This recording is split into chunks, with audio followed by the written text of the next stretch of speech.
friend of mine's been working in an organization for about 12 years. She's been a leader in the position she holds for a little over 2 years. We were having a discussion, and during the course of the conversation, she said, Craig, having a challenge with the team here. She said, we need to make decisions faster. She said, nothing is more frustrating, she said, but to bring the team together to make a decision, and by the end of the meeting, we have to do what?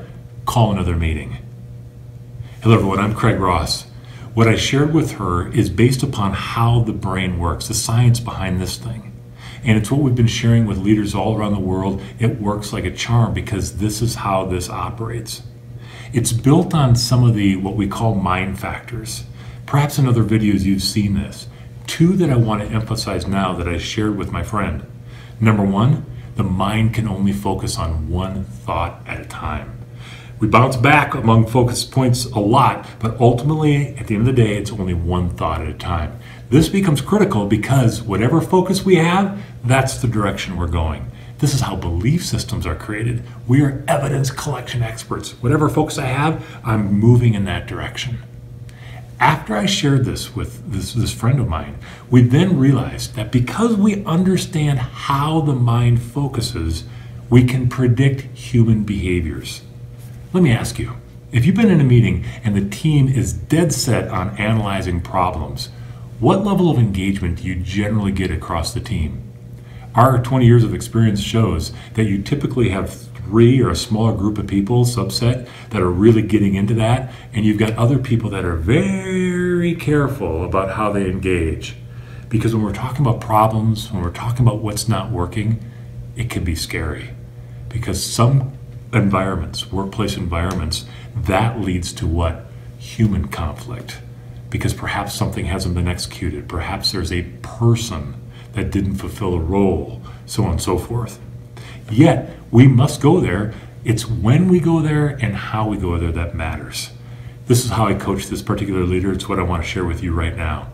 She simply did this in a 1-hour meeting. She started in the first 10 minutes by actually saying, guys, we're going to talk about what's been frustrating us. Yeah, what's perhaps been getting in our way that causes you some anxiety.